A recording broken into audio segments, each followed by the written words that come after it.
വീണ്ടും വരുന്നവനായ കർത്താവ് യേശു ക്രിസ്തുവിൻ്റെ പരിശുദ്ധ നാമം ഈ അനുഗ്രഹിക്കപ്പെട്ട നല്ല രാത്രിയിൽ ഒരിക്കൽ കൂടെ മഹത്വപ്പെടുമാറാകട്ടെ. എന്നെ കാണുന്ന എല്ലാ പ്രിയപ്പെട്ടവർക്കും കർത്താവ് യേശു ക്രിസ്തുവിൻ്റെ നിസ്തുല്യ നാമത്തിൽ എൻ്റെ സ്നേഹവന്ദനത്തെ അറിയിക്കുന്നു. ഇന്ന് സന്ധ്യാസമയത്ത് ഒരു ചെറിയ ചിന്ത ഞാൻ നിങ്ങളുമായി പങ്കുവെക്കുകയാണ്. ഇതിൽ കൂടി ദൈവം നിങ്ങളോട് ഇടപെടട്ടെ, നിങ്ങളോട് സംസാരിക്കട്ടെ. നിങ്ങളോട് സംസാരിക്കുന്നെങ്കിൽ എനിക്ക് കമൻറ്റും മെസ്സേജൊക്കെ അയച്ചാട്ട്. ദൈവം എല്ലാ പ്രിയപ്പെട്ടവരെയും ധാരാളമായി അനുഗ്രഹിക്കട്ടെ. ഇന്ന് രാത്രി ഒരു ചെറിയ ചിന്തയ്ക്കായിട്ട് ഉൽപ്പത്തി പുസ്തകം 37-ാം അധ്യായം 4-5 വാക്യങ്ങളാണ്. അപ്പൻ തങ്ങളെ എല്ലാവരേക്കാളും അവനെ അധികം സ്നേഹിക്കുന്നു എന്ന് സഹോദരന്മാർ കണ്ടിട്ട് അവനെ പകച്ചു. അവനോട് സമാധാനമായി സംസാരിക്കാൻ അവർക്ക് കഴിഞ്ഞില്ല. യോസേഫ് ഒരു സ്വപ്നം കണ്ടു. അത് തൻ്റെ സഹോദരന്മാരോട് അറിയിച്ചതുകൊണ്ട് അവർ അവനെ പിന്നെയും അധികം പകച്ചു. അപ്പോൾ നമ്മളെ എന്താണ് മറ്റുള്ളവർ വെറുക്കുന്നത്? മിക്കവാറും നമ്മളെ തന്നെ നോക്കിക്കഴിഞ്ഞാൽ നമ്മുടെ കൂട്ടുകാർ പലർക്കും നമ്മളോട് വെറുപ്പാണ്, നമ്മുടെ അയൽവക്കക്കാർക്ക് വെറുപ്പാണ്, ചില സ്ഥലങ്ങളിൽ മാതാവിനും പിതാവിനും നമ്മളോട് വെറുപ്പാണ്, ചില ചർച്ചകളിലൊക്കെ ആണെങ്കിൽ പാസ്റ്റർമാർക്ക് മറ്റുള്ളവർ ഭയങ്കര വെറുപ്പാണ് എന്ന് വേണ്ട പലയിടങ്ങളിലും അല്ലെങ്കിൽ സ്വന്തം സഹോദരങ്ങളിൽ നിന്നൊക്കെയും എപ്പോഴും എതിർപ്പുകളും പ്രതികൂലങ്ങളും ഉണ്ടാകുന്നു. എന്തുകൊണ്ടാണ് വെറുപ്പുണ്ടാകുന്നത്? അതിനെപ്പറ്റി നമ്മൾ ബൈബിൾ പഠിക്കുമ്പോൾ, യോസേഫിൻ്റെ ചരിത്രം പഠിക്കുമ്പോൾ അവിടെ ഇങ്ങനെ പറയുകയാണ്, അവിടെ എഴുതിയിരിക്കുന്നു, യോസേഫിനെ പറ്റി പറയുകയാണ്, അപ്പൻ തങ്ങളെ എല്ലാവരേക്കാളും അധികം അവനെ സ്നേഹിക്കുന്നുവെന്ന് സഹോദരന്മാർ കണ്ടിട്ട് അവനെ പകച്ചു. അവനോട് സമാധാനമായി സംസാരിപ്പാൻ അവർ കഴിഞ്ഞില്ല. അപ്പോൾ യോസേഫിൻ്റെ ജീവിതത്തിൽ ഒന്നാമത് സഹോദരന്മാർ അവനോട് വെറുപ്പുണ്ടാവാനുള്ള കാരണം അപ്പൻ എല്ലാവരേക്കാളും അധികം അവനെ സ്നേഹിക്കുന്നു. അപ്പോൾ മനസ്സിലാക്കണം, സ്വർഗത്തിലെ അപ്പൻ നമ്മളെ അധികമായി സ്നേഹിക്കുന്നെങ്കിൽ നീ ദൈവത്തിന് അധികം പ്രാർത്ഥിക്കുന്നവനും അധികം ദൈവത്തെ സ്നേഹിക്കുന്നവനും ദൈവത്തെ സ്തുതിക്കുന്നവനുമാണെങ്കിൽ, അതുപോലെ തന്നെ തിരിച്ച് സ്വർഗത്തിലെ അപ്പന് നിന്നോടൊരു സ്നേഹമുണ്ടെങ്കിൽ, നിന്നോടൊരു കരുതലുണ്ടെങ്കിൽ, ദൈവത്തിൽ ഇന്ന് രാത്രി മനസ്സിലാക്കണം, മറ്റുള്ളവർ നിന്നെ വെറുക്കുവാനിടയായിത്തീരും. ഒന്നാമത് വെറുക്കാനുള്ള കാരണം അപ്പൻ മറ്റുള്ളവരെക്കാൾ അധികം നമ്മെ സ്നേഹിക്കുന്നു. അപ്പോൾ രണ്ടാമത് വെറുപ്പ് അവിടെ പറയുകയാണ്, യോസേഫ് ഒരു സ്വപ്നം കണ്ടതുകൊണ്ട് തൻ്റെ സഹോദരന്മാരോട് അറിയിക്കുകയാണ്. നമുക്കറിയാം, യോസേഫ് ഒരു കറ്റ കാണുകയാണ്, സൂര്യനും ചന്ദ്രനും നക്ഷത്രങ്ങളും അവനെ നമസ്കരിക്കുന്നു. ഇതാ വയലിൽ നിന്ന് ഹല്ലേലൂയ 11 കറ്റകൾ എഴുന്നേറ്റ് നിൽക്കുന്നു. എല്ലാ കറ്റകളും ഇവൻ്റെ കറ്റയെ നമസ്കരിക്കുന്നു.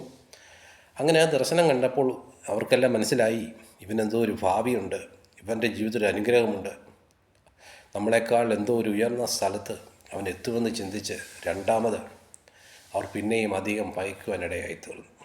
ഇന്ന് രാത്രി എന്നെ കേൾക്കുന്ന പ്രിയ സഹോദരനോട് പറയട്ടെ, അങ്ങനെ ആരെങ്കിലും ഇങ്ങനെ മറ്റുള്ള വെറുക്കുന്നുണ്ടെങ്കിൽ, മറ്റുള്ള അവഗണനയും വേദനയും നിന്ദയും പരിഹാസങ്ങളും ശത്രുതയും നീ ഏൽക്കുന്നുണ്ടെങ്കിൽ മനസ്സിലാക്കണം, ഒന്ന് ദൈവത്തിന് അനുഗ്രഹമുണ്ട്, രണ്ടാമത് ദൈവത്തിന് നിന്നെക്കുറിച്ചൊരു പദ്ധതിയുണ്ട്.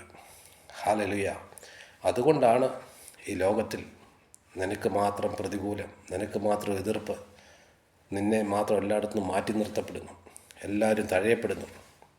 എന്തൊക്കെ ചർച്ചകളൊക്കെ ആണെങ്കിൽ എന്നോട് ഒരുപാട് വിശ്വാസികൾ പറഞ്ഞിട്ടുണ്ട്, പാസ്റ്റർ ഞങ്ങളോട് സ്നേഹിക്കുന്നില്ല, വിശ്വാസികൾ ഞങ്ങളോട് സ്നേഹമില്ല, ഞങ്ങളെ കാണുമ്പോൾ തന്നെ എന്തോ ഒരു പ്രയാസം, ഒരു വെറുപ്പ്, ഒരു പക.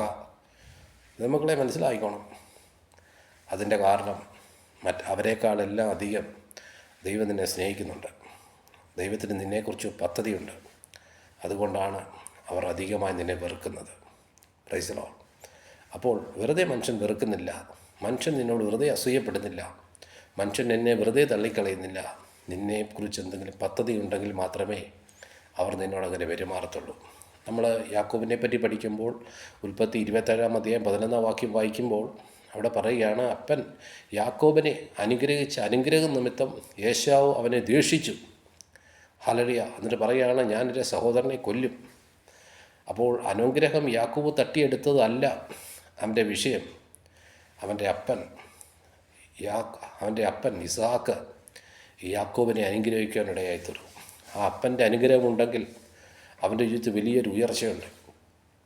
അപ്പൻ്റെ അനുഗ്രഹമുണ്ടെങ്കിൽ ഹല്ലേലൂയ അവൻ്റെ ജീവിതത്തിൽ വലിയ വിടുതലുണ്ട്. ഹല്ലേലൂയ അപ്പൻ്റെ അനുഗ്രഹമുണ്ടെങ്കിൽ ഈ ലോകത്തിൽ അവൻ വലിയവനായി തീരും. അതുകൊണ്ട് എന്താ ചെയ്തത്? ഏശാവിന് അവനോട് അസൂയ തോന്നി അവനെ കൊല്ലുമെന്ന് ഹൃദയത്തിൽ പറഞ്ഞു. അപ്പോൾ ഈ ദിവസങ്ങളിൽ സഹോദരങ്ങളെ, നിന്നെ തകർക്കുവാൻ, നിന്നെ മുറിവേൽപ്പിക്കുവാൻ, നിൻ്റെ ശുശ്രൂഷയെ തകർക്കുവാൻ, അല്ലെങ്കിൽ നിന്നെ ഏത് രീതിയിലും തകർക്കുവാൻ മറ്റുള്ളവർ പോരാടുന്നെങ്കിൽ മനസ്സിലാക്കണം, അപ്പൻ്റെ സ്നേഹം നിൻ്റെ മേലുള്ളതുകൊണ്ടാണ്, അപ്പൻ്റെ കരുതൽ നിൻ്റെ മേലുള്ളതുകൊണ്ടാണ്.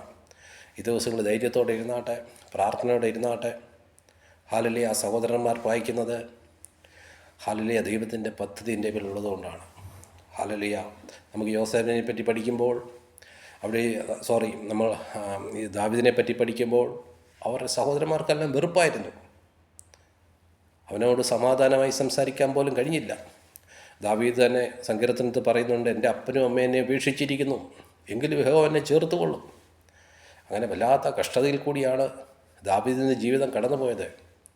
എന്നാൽ ഇതാ 1 ശമൂവേലിൻ്റെ പുസ്തകം 16-ാം അധ്യായം 11-ാം വാക്യവും 12 അങ്ങനെ അവിടെ വായിക്കുമ്പോൾ എഴുതിയിരിക്കുകയാണ്, ഇതാ ശമൂവേൽ തൈലക്കുമ്പുമായി ചെന്ന് കാട്ടിൽ കിടന്ന അല്ലെങ്കിൽ മരുഭൂമിയിൽ ആടിനെ മേയിച്ചുകൊണ്ടിരുന്ന ആ യോസേഫിനെ വരുത്തി സഹോദരന്മാരുടെ മധ്യയിൽ വെച്ച് അവനെ അഭിഷേകം ചെയ്യുവാനിടയായി.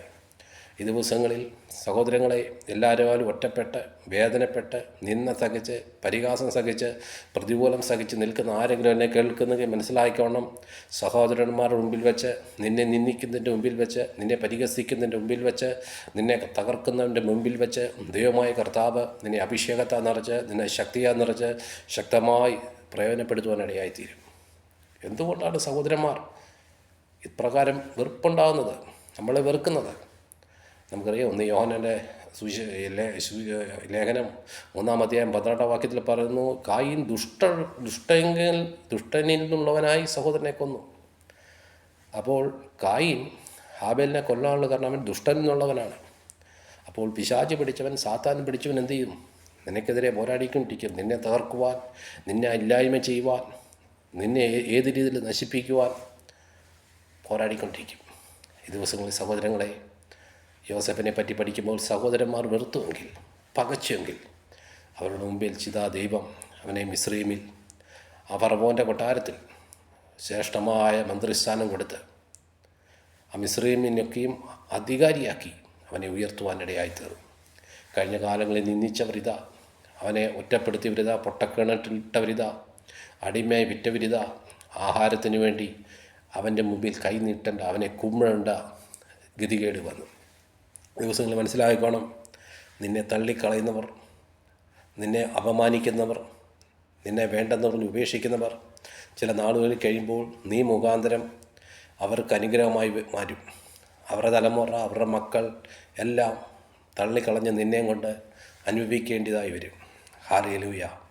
നമുക്ക് ദാവീദിനെ പറ്റി പഠിക്കുമ്പോൾ ഒരു കാലത്ത് അപ്പനും അമ്മയും ഉപേക്ഷിച്ചു, സഹോദരങ്ങൾ ഉപേക്ഷിച്ചെങ്കിൽ ഇതാ